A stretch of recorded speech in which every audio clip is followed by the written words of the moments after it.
저는 악기 중에 바이올린을 좋아합니다. 그렇다고 바이올린을 연주할 수 있는 것은 아닌데요. 예전 어른들이 깽깽이라고 부를 만큼 이렇게 제대로 연주하지 않으면 굉장히 시끄러운 소리를 내는 악기가 또 바이올린입니다. 이 오케스트라에 들어가는 악기가 한 30여 종 되는데 그 중에 다른 악기들은 그렇지 않은데 바이올린만 제1 바이올린, 제2 바이올린 이렇게 구성이 되어 있습니다. 이 제1 바이올린은 주선율을 담당하고 제2 바이올린은 주선율을 뒷받침해 주는 그런 역할을 합니다. 제1 바이올린 연주자가 아름답게 연주할 때에 그 선율이 살아나도록 받쳐주는 그 섬세한 연주가 제2 바이올린 연주자의 몫입니다. 이 제2 바이올린이 이렇게 보조 역할을 한다고 해서 연주자의 실력에 차이가 있거나 악기가 다른 것은 아닙니다. 세계적으로 유명한 지휘자 레너드 번스타인이라는 지휘자가 있는데 이분이 이런 얘기를 했습니다. 수많은 악기 중에 가장 연주하기 힘든 게 제2 바이올린이라고 얘기를 했습니다. 그 이유는 제1 바이올린 그 연주자와 똑같은 실력과 똑같은 열의를 가지고 있지만 이 제2 바이올린 연주자는 그것을 보조하는 역할, 자신을 드러내지 않고 그 실력을 받쳐주는 이 사람을 찾기가 참 어렵다고 합니다. 이 제2 바이올린 연주자가 없으면 멋진 오케스트라의 선율이 이 멋진 작품이 완성되지 않는다고 그럽니다. 오늘 저는 12제자 중에 제2 바이올린과 같이 자신을 드러내지 않지만 복음 사역에 없어서는 안 될 제자 3명에 대해서 말씀을 나누고자 합니다. 이름은 있으나 유명하지 않았던 제자들이지만 예수님의 부르심을 따라서 자신의 사명을 다 감당했던 야고보와 다데오와 시몬입니다. 3명이 누구라고요? 야고보, 다데오, 시몬입니다. 한 사람만 해도 사실 기억하기가 어려운데 세 사람을 이렇게 함께 묶어서 설교하는 것은 이들의 비중이 낮아서가 아닙니다. 성경과 그리고 교회사에 기록된 기록이 많지 않아서 설교 분량이 한 사람으로는 채워질 수가 없어서 이 세 사람을 한 번에 묶어서 설교하는 것뿐입니다. 그만큼 이 세 사람은 유명하나 무명한 사도, 즉 이름은 있으나 알려지지 않은 그런 사도들입니다. 첫 번째, 먼저 알페오의 아들 야고보입니다. 야고보는 구약에 등장하는 그 야곱의 헬라식 표현입니다. 야곱이라는 이름은 이스라엘 사람들에게 유명하고 인기가 많아서 신약 성경에 자주 등장합니다. 이스라엘이란 나라에는 그 이름의 종류가 다양하지 못해서 동명이인이 많습니다. 그래서 우리 12제자 명단도 보면은 야고보라는 이름을 가진 제자가 2명이 있고요. 그리고 유다라는 제자가 2명이 있고 시몬이라는 제자가 2명이 있습니다. 그러고 보니 오늘 함께 나눌 이 3명의 제자, 이 주인공 3명도 모두 이 동명이인에 들어가는 3명입니다. 성경에는 여러 명의 야고보가 등장합니다. 우리가 모르고 읽으면 이 사람이 누구인지 꼭 한 사람 같은 그렇게 생각하기 쉬운데 오늘 확실하게 정리를 하면 좋겠습니다. 복음서를 보면은 예수님과 가장 많이 동행한 3 제자가 있지요. 베드로, 야고보, 요한입니다. 이 중에 하나였던 야고보는 세베대의 아들 야고보입니다. 그는 갈릴리 호숫가에서 고기를 잡는 어부였고 그리고 예수님께 우레의 아들이라는 별명을 들을 정도로 강한 성격을 가졌었습니다. 그러다가 나중에 헤롯 아그리빠에게 살해되어서 12사도 중에 첫 번째 순교자가 된 사람, 이 사람이 바로 세베대의 아들 야고보입니다. 이 세베대의 아들 야고보에 대해서는 다다음 시간에 좀 더 자세히 살펴볼 것입니다. 두 번째로는 신약 성경에 등장하는 야고보로 예수님의 형제 가운데 야고보라는 동생이 있었습니다.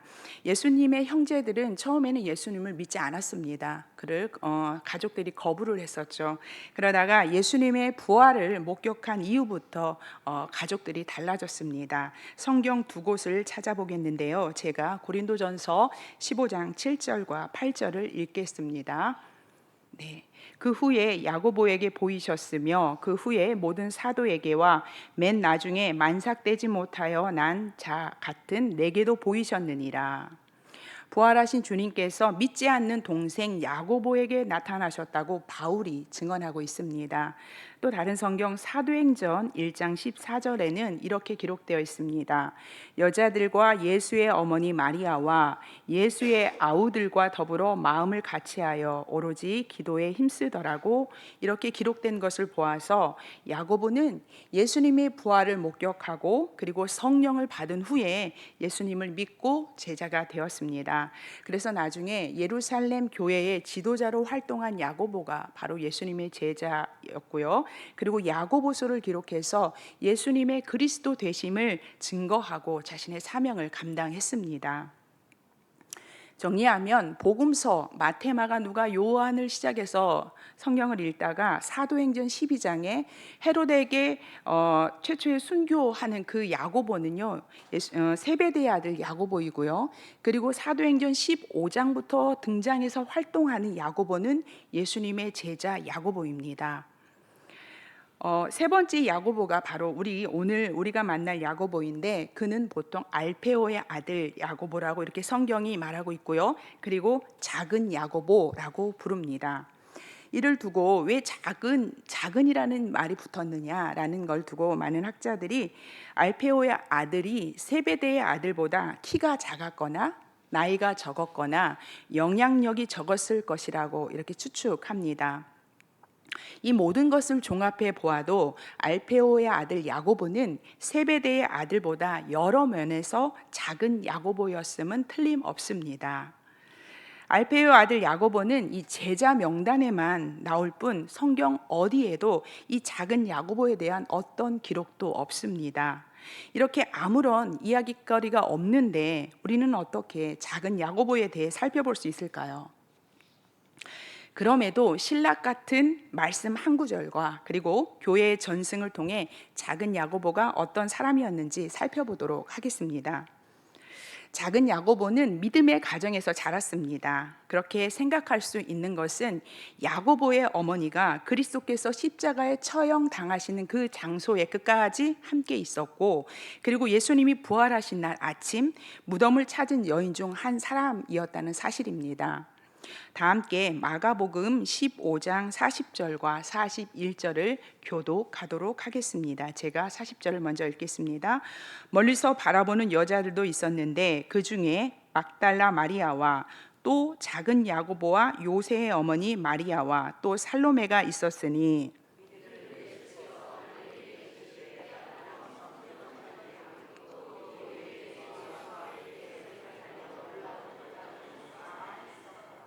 아멘. 한 군데 더 읽겠습니다. 마가복음 16장 1절입니다. 함께 읽겠습니다. 안식일이 지남에 막달라 마리아와 야고보의 어머니 마리아와 또 살로메가 가서 예수께 바르기 위하여 향품을 사다 두었다가 아멘. 예수님이 십자가에 달리시는 그 자리에 12명의 제자들은 모두 도망갔습니다. 하지만 그 예수님의 마지막을 지켜보았던 여인들이 무리가 있었는데 오늘 우리가 함께 읽은 마가복음에 이렇게 말하고 있죠. 작은 야고보의 어머니 마리아가 있었다고 이렇게 말합니다. 제가 다시 40절을 한번 읽도록 하겠습니다. 멀리서 바라보는 여자들도 있었는데 그 중에 막달라 마리아와 또 작은 야고보와 요새의 어머니 마리아와 또 살로메가 있었으니 여기서 작은 야고보가 등장하는데 이 야고보가 바로 알페오의 아들 야고보입니다. 작은 야고보와 요새의 어머니 마리아는 예수님의 어머니와 함께 예수님의 마지막 죽음을 목격하며 그 자리를 지켰습니다. 또한 41절에서 이 여인들은 갈릴리에서부터 예수님을 따랐으며 그리고 섬겼던 자들이라고 설명하고 있습니다. 그뿐 아니라 야고보의 어머니는 부활하신 그 부활의 아침 예수님의 무덤에 찾아가 예수님의 시신에 향품을 바르기에 무덤으로 달려간 사람입니다. 아들 야고보만 예수님을 믿었던 것은 아닙니다. 유대인 가정은 목의 중심의 사회로 어머니가 유대인이면 유대인으로 인정하는 목의 사회입니다. 당신은 여성의 지위가 낮았음에도 목의 사회인 이유는 여호와 신앙을 자녀에게 전수할 책임이 어머니에게 있기 때문입니다.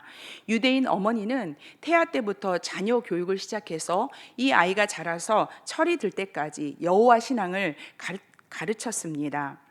유대 격언에 어머니를 잃은 아이는 문고리가 없는 문과 같다라는 말이 있습니다. 문을 열고 싶어도 잡을 문고리가 없으면 문을 열지 못하는 것처럼 어머니는 자녀가 열고 나갈 세상의 문고리와 같은 그런 존재입니다. 야고보의 어머니 마리아는 어려서부터 여호와 신앙을 야고보와 그의 형제들에게 가르치며 양육했을 것이고, 예수님을 만난 후에는 예수님을 구주로 영접하였던 것입니다. 어머니 마리아가 먼저 예수님을 만나서 믿었는지, 또 아들 야고보가 먼저 예수님을 만났는지 그것을 우리는 알 수는 없지만, 어머니로부터 전수받은 이 여호와 신앙 위에 믿음을 키웠던 그런 가정의 복음이 임했고, 온 가족이 예수 그리스도를 따르는 믿음의 가정이었던 것입니다. 경건한 가정에서 자란 이 야고보가 일생을 경건한 사람으로 살았음을 증명하는 것은 유명한 교회 역사가인 유세비우스가 작은 야고보에 대한 기록을 하나 남기고 있습니다. 그는 한때 훌륭한 애국자였으나 후일에 매우 훌륭한 그리스도인이 되었다. 그는 금욕적인 자기 수양에 누구보다도 힘썼던 제자였는데 12제자 중에서 가장 기도를 많이 한 제자가 이 작은 야고보였다라고 유세비우스가 기록을 남기면서 이 작은 야고보의 별명을 낙타무릎이라고 했습니다. 사막의 교통수단인 낙타는 세 가지의 특징이 있습니다. 뜨거운 태양으로부터 그 눈을 보호하고 모래바람을 막는 역할을 하는 긴 눈썹이 있습니다. 그리고 영양분을 저장하는 창고인 등 위에 난 혹이 두 번째 특징이고요. 그리고 세 번째가 안쓰러울 정도로 딱딱하게 굳은 무릎입니다. 낙타는 하루를 시작하고 마칠 때마다 주인 앞에 무릎을 꿇습니다. 새날이 시작되면 주인 앞에 무릎을 꿇고 주인이 얹어주는 짐을 짊어지고, 그리고 하루를 마칠 시간이 되면 짐이 내려지기를 바라면서 주인 앞에 무릎을 꿇습니다. 그리고 짐을 지고 사막을 가다가 거센 모래 폭풍이 휘몰아칠 때 낙타는 조용히 무릎을 꿇고 모래 폭풍이 지나가기를 기다립니다. 도저히 앞을 내다볼 수 없는 그 순간 눈을 감고 무릎을 꿇고 인내하며 기다리는 것입니다. 이렇게 살다 보니 사막에서 사는 낙타는 무릎에 두꺼운 굳은 살이 박혀 있습니다. 누가복음 18장에는 성전에서 기도하는 바리새인과 세리의 모습을 볼 수 있는데, 이들은 모두 서서 기도하고 있습니다. 이렇게 서서 기도하는 것이 당시 유대인의 일반적인 기도의 자세였습니다. 하지만 예수님은 무릎을 꿇고 그리고 땅에 엎드려 기도하셨습니다. 우리는 흔히 기도의 사람을 낙타무릎이라고 부릅니다. 그래서 제가 몇십 년 전에 낙타무릎이라는 책도 읽었던 그런 기억이 있습니다. 요즘에는 우리가 다 의자에 앉아서 기도하지만 우리의 믿음의 선배들은 맨바닥에 무릎을 꿇고 그렇게 기도했습니다. 하나님 앞에 무릎 꿇는 성도의 모습이 사막의 모래 폭풍을 견디는 그런 낙타와 같고, 그들의 기도의 무릎이 낙타 무릎과 같이 굳은 살이 박혀 있다는 그런 뜻입니다. 우리는 모두 사막 같은 인생을 살아가는 사람들입니다. 슬픔과 걱정거리를 만날 때 주인 대신 하나님 앞에 무릎을 꿇는 성도가 가장 지혜로운 성도입니다. 부정하고 또 불평하는 것이 아니라 조용히 무릎을 꿇고 이 시련이 지나가길 위해서 하나님 앞에 기도하는 그런 믿음의 사람들이 우린 모두 다 되어야 합니다. 성도 여러분, 작은 야고보는 말없이 기도했던 사람입니다. 하나님을 경외하고 그리고 예수님께 헌신하는 어머니를 보고 자란 야고보였습니다. 또 매 순간 기도에 무릎을 꿇는 예수님을 보았던 야고보였습니다. 그는 신앙의 본이 된 훌륭한 어머니와 또 훌륭한 스승이 있었기에 그도 기도하는 사람이 되었습니다. 성경은 작은 야고보에 관한 기록을 남기지 않습니다. 그러다 보니 그를 예수님의 형제 야고보와 혼동하는 경우도 많고요. 그리고 그의 죽음에 대한 기록도 돌에 맞아 죽었다, 매를 맞아 죽었다, 십자가에 달려 죽었다라고 하나의 정의된 게 없을 정도로 그냥 이 작은 야고보에 대한 기록은 많지 않습니다. 비록 세상은 이 작은 야고보에 대해 기억하지 않더라도 그는 다른 사도들처럼 능력 있는 복음 전도자였던 것은 분명합니다. 야고보 역시 표적과 기사와 능력을 행하는 표를 가진 그런 제자였습니다.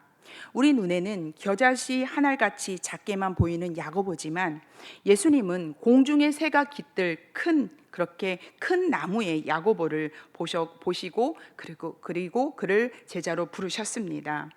비록 보이지 않고 들리지 않아 없는 것 같지만 소리 없이 작은 일에 충성한 야고보는 진정 큰 사도였습니다. 두 번째 제자는 다데오입니다. 이 다데오를 부르는 호칭이 성경에 무려 3개나 나옵니다. 마태복음과 마가복음의 제자 명단에는 이 다데오라고 되어 있고요.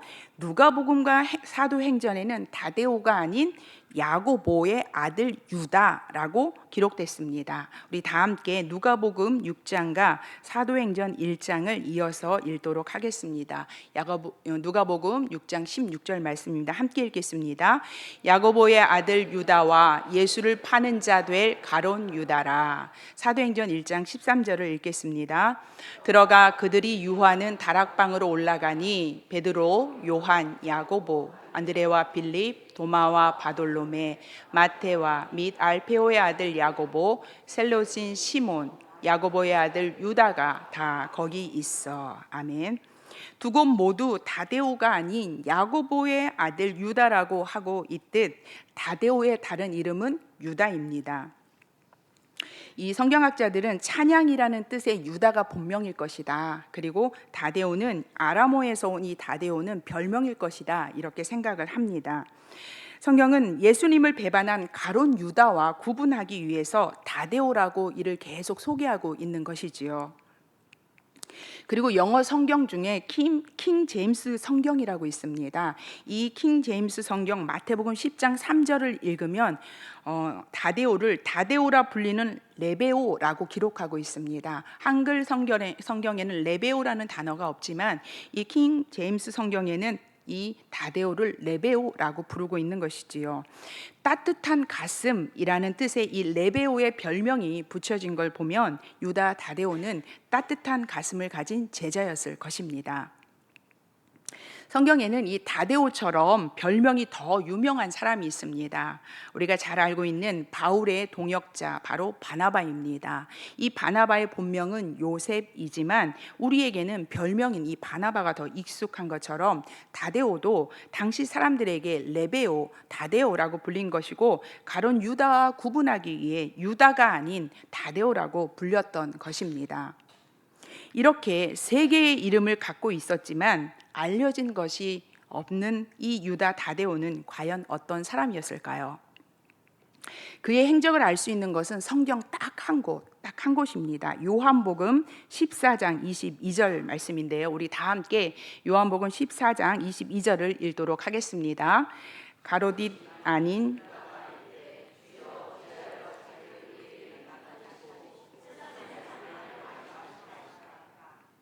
전에도 말씀드렸듯이 요한복음 14장은 최후의 만찬자리에서 예수님과 제자들의 대화를 나눈 그런 내용입니다. 십자가 고난을 앞둔 예수님께서 제자들에게 아무것도 근심하지 말라고 하시면서 내가 곧 길이요 진리요 생명이니 나로 말미암지 않고는 아버지께로 올 자가 없다라고 말씀하셨습니다. 그러자 빌립이라는 제자가 주님 그렇다면 우리에게 아버지를 보여주세요라고 그러니까 요청을 했고 예수님은 나를 본 사람은 아버지를 본 것이다라고 대답하셨습니다. 그러자 다데오 유다가 예수님께 질문합니다. 주님, 그러면 왜 우리에게는 예수님 당신의 자신의 모습을 보여주면서 왜 다른 사람들에게는 예수님의 모습을 나타내지 않으십니까? 라고 물었습니다. 길이요, 진리요, 생명이 되신 예수님을 모든 사람이 알고 따르는 것이 당연하지 않냐? 이런 말씀입니다. 내가 만난 예수님, 내가 믿고 따르는 예수님을 다른 사람들도 알고 믿고 따랐으면 좋겠다라는 것이 이 다데오의 마음입니다. 당시 이스라엘 백성들은 로마의 압제와 그리고 정치 세력에 유착된 종교 지도자들 밑에서 경제적으로는 가난했고요. 그리고 하나님의 뜻을 알지 못해 길을 잃고 헤매고 있는 그런 상황이었습니다. 예수님도 목자 없는 양같이 헤매는 이 백성들을 보시고 불쌍히 여기셨던 것처럼 다데오도 길과 진리요 생명이신 예수님이 그들의 빛이 되어 주셔서 불쌍한 백성들이 옳은 길로 인도되길 바랬던 것입니다. 다데오는 좋은 것을 보고 좋은 것을 누리면서 나만 생각하는 그런 사람이 아니라 지친 백성들도 함께 이 좋은 것을 공유하기를 바랄 만큼 마음이 넓고 따뜻한 사람이었습니다. 왜 주님은 우리에게만 나타내시고 세상에는 나타내지 않으십니까? 라는 이 다데오의 질문에 예수님은 이렇게 대답하십니다. 다 함께 요한복음 14장 23절을 함께 읽도록 하겠습니다. 예수께서 대답하여 이르시되 사람이 나를 사랑하면 내 말을 지키리니 내 아버지께서 그를 사랑하실 것이요 우리가 그에게 가서 거처를 그와 함께 하리라. 아멘. 이 말씀은 나를 사랑하는 자는 하나님께서 그를 사랑하시고 그에게 보이실 것이다 라는 말씀입니다.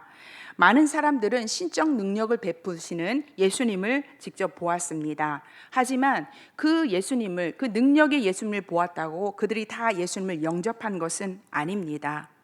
길을 보여주고 진리를 가르쳐 줘도 받아들이지 않았고 그리고 믿고 따르지 않는 사람들이 훨씬 더 많았습니다. 이보다 더 큰 기사와 표적을 세상에 보여줘도 세상은 예수 그리스도를 받아들이지 않습니다. 그렇기 때문에 예수님은 자신을 보여주는 것이 먼저가 아니라 그것이 중요한 것이 아니라 주님을 사랑하고 주님의 말씀을 따르는 것이 먼저라고 말씀하고 있습니다. 도마에게 한 말씀처럼 보지 않고 믿을 수 있고 보지 않고도 사랑할 수 있습니다. 주님을 사랑하는 사람, 주께서 하신 말씀에 순종하는 사람에게 하나님은 자신을 드러내실 거라는 그런 말씀입니다. 예수님의 말씀은 다데오야, 보여준다고 다 믿는 게 아니다. 나를 사랑하면 돼. 그게 바로 답이다. 이렇게 말씀하고 계십니다.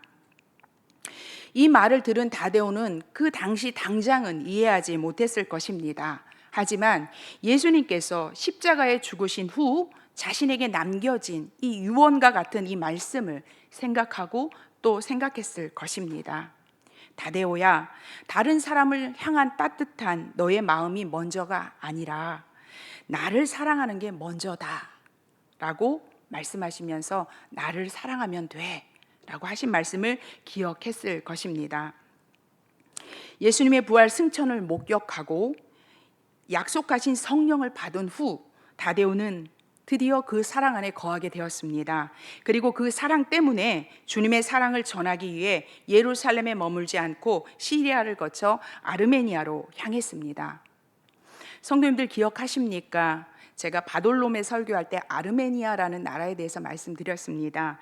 세계에서 최초로 301년에 기독교를 국가의 종교로 인정한 나라가 바로 아르메니아입니다. 후대의 기독교인들은 다데오에 대해서 기억하지 못하지만 예수님의 제자 중 가장 조용했던 제자 다데오는 아르메니아의 첫 복음 전도자였고 순교자가 되었습니다.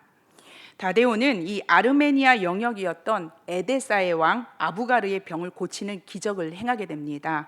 그러자 이 소식이 아르메니아에 전해지면서 다데오는 본격적으로 더 컸던 나라 아르메니아에서 복음을 전했습니다. 이 아르메니아의 교회사를 다룬 예루살렘과 아르메니아라는 이 책이 있는데 그 기록된 바로는 다데오가 35년에서 43년까지 8년간 복음을 전했고 그리고 그를 이어 바돌로메가 44년부터 60년까지 16년 동안 전도를 한 후에 둘 다 아르메니아에서 순교한 것으로 기록되어 있습니다. 그래서 이 아르메니아인들은 다데오를 아르메니아 독립교회의 첫 사도적 대감독으로 기록하고 있습니다. 사랑하는 성도 여러분, 비록 성경에 기록된 것은 없지만 다데오는 예수님을 사랑한 제자였고 예수님의 말씀대로 순종한 제자였습니다. 다데오든 그리고 유다든 레베오든 어떤 이름으로 부르든 이름은 있었으나 무명한 제자였습니다. 조용했지만 뜨거운 가슴으로 예수님을 사랑하고 또 이웃을 사랑했던 다데오의 이름은 하늘나라에서 아름답게 빛이 날 것입니다. 세 번째 함께 나눌 제자는 열심당원 시몬입니다. 시몬 하면 제일 먼저 떠오르는 사람이 베드로이지요. 성경은 이 베드로와 구분하기 위해서 시몬의 이름 앞에 특별한 수식어를 붙이고 있습니다.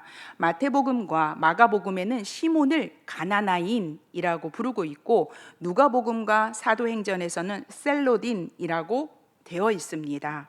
먼저 가나나인은 히브리어 카나라는 말에서 비롯됐는데 열심 있는 이라는 뜻입니다. 그리고 셀롯은 열심이라는 헬라어입니다. 그러니까 이 시몬을 일컫는 가나나인이나 셀롯은 모두 그가 열심당원임을 알려주는 단어입니다. 신약시대 유대인들에게는 4개의 분파가 있었습니다. 바리새파, 사두개파, 에세네파, 열심당원인데요. 바리새파는 정치적으로 무관심해서 로마 사람들이 자신들을 직접적으로 괴롭히지 않는 한 싸우려 하지 않았습니다.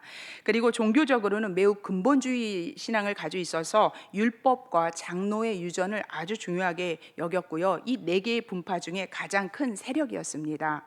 두 번째 그룹인 사두개파는 귀족 출신의 대제사장과 제사장으로 이루어진 엘리트 그룹이고요. 이들은 자신들의 그 엘리트 그룹을 유지하기 위해서 정치 로마에 빌붙어서 살았어요. 그래서 정치적인 힘을 가지고 있었고, 모세 오경만 인정했고, 내세와 부활 인정하지 않았고, 천사와 마귀 등의 존재를 믿지 않았습니다. 세 번째 그룹이 에세네파인데요. 속세를 떠나서 광야로 들어가서 공동체를 이루고 살았는데, 당시 이 에세네파의 사람들을 약 4천 명 정도로 보고 있습니다.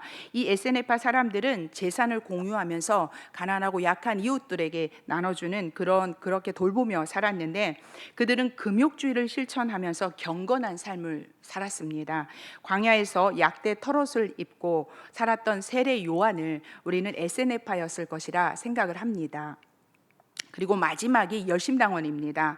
로마로부터의 유대의 독립을 위해 만든 단체인데, 궁궐을 습격하고 그리고 병기를 부수어서 유혈 폭동을 일으키는 그런 단체였습니다. 이스라엘은 거룩한 땅이기 때문에 이방 나라인 로마에 세금 내는 것을 거부했고요. 오직 하나님만이 주권자이기에 로마에 대한 통치권도 거부했습니다. 가슴에는 항상 짧은 단검, 칼을 갖고 다니다가 로마 사람이나 친 로마 유대인을 만나면 이야기를 하는 척 하다가 그들을 찌르고 도망가는 일을 서슴지 않았던 그런 사람들입니다.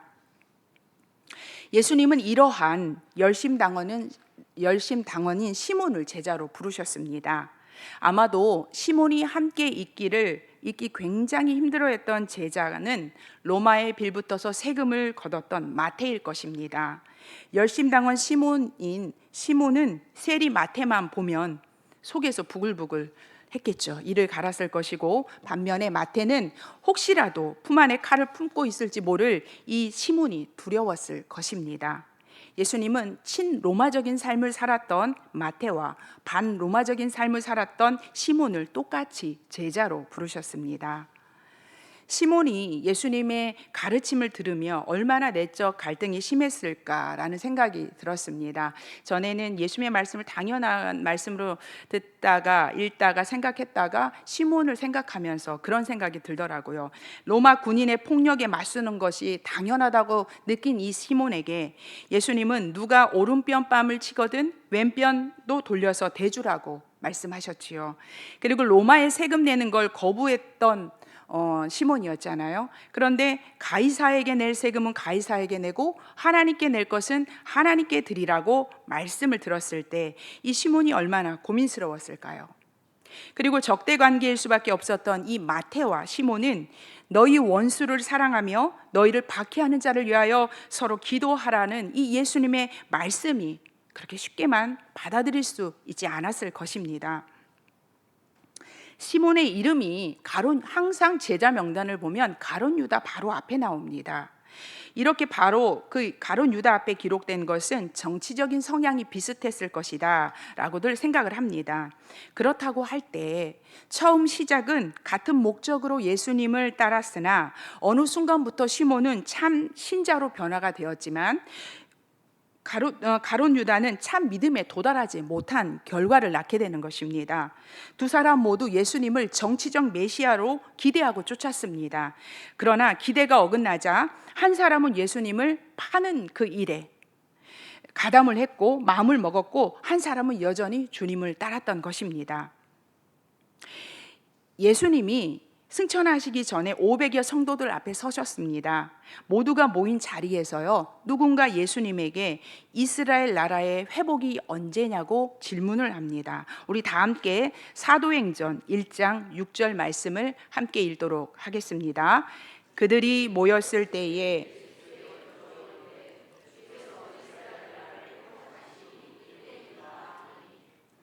많은 학자들이 이 질문을 한 사람이 열심당원 시몬이었을 것이라고 생각합니다. 이런 질문은 자기 민족에 대한 의식과 집착을 가진 사람이 아니라면 할 수 없기 때문입니다. 다시 살아나신 지금, 부활하신 이때, 이제 승천을 앞에 둔 지금이야말로 로마의 압제에서 민족을 해방시킬 수 있는 적기라고 생각했던 것이지요. 그러자 예수님께서 때와 시기는 하나님의 권한이기에 너희가 알 바가 아니고 너희들은 성령이 임하시면 권능을 받고 예루살렘과 온 유대와 사마리아 땅끝까지 이르러 내 증인이 되라고 명령하셨습니다. 민족을 사랑한 제자는 자기의 나라를 생각하고, 부활하신 예수님은 하나님 나라를 생각하고 있습니다. 복음을 전하는 것, 그것이 하나님 나라를 이 땅에 실현하는 길이라고 예수님께서 말씀하셨습니다. 부활하신 주님, 이 질문을 한 시기가 부활하신 주님을 이미 만났을 때예요. 그렇지만 이 부활하신 주님을 만나고도 이 민족의 한계를 벗어나지 못했던 시몬은 오순절 성령의 권능을 받고 예수님의 명령대로 소아시아와 아프리카에 가서 전도했습니다. 그리고 이집트와 흑해, 더 나아가서 영국에까지 가서 잠시 복음을 전했다고 그렇게 기록하고 있습니다. 시몬은 이 페르시아에서 전도하다가 톱으로 켜는 죽음을 맞으면서 순교했습니다. 열심당원 시몬은 이스라엘을 사랑한 민족주의자였지만 예수님을 만나 그분의 가르침을 받고 변화되어 더 큰 하나님의 나라를 품는 사도가 되었습니다.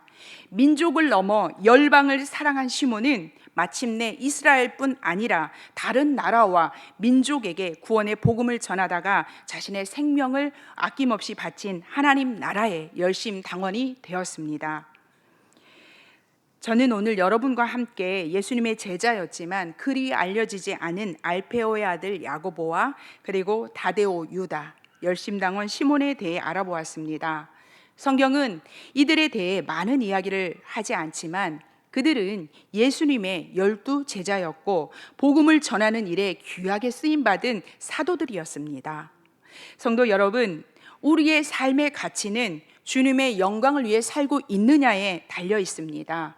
세상이 기억해도 하나님이 기억하지 않는다면 소용이 없고, 세상은 기억하지 못해도 하나님이 기억하신다면 그보다 영광스러운 일은 없습니다. 미국을 방문하는 국빈들이 반드시 찾아가는 곳이 알링턴 국립묘지입니다. 그곳을 찾은 사람들이 발걸음을 멈추는 곳이 있는데 그곳은 위대한 장군의 무덤이 아닙니다. 그리고 대통령의 무덤도 아닙니다. 그곳은 한 무명 용사의 무덤입니다. 이름 없는 그 무명 용사의 무덤에 헌화하는 것으로 국빈들의 일정이 시작됩니다. 세상은 전쟁을 승리로 이끈 장군들을 기억하고 추대할지 모르지만, 그러나 전쟁은 이름 없이 죽어간 수많은 작은 영웅들 때문에 승리했음을 기억하기 때문입니다. 우리들 중에는 이름 없이 빛도 없이 주님을 섬기는 많은 성도님들이 계십니다.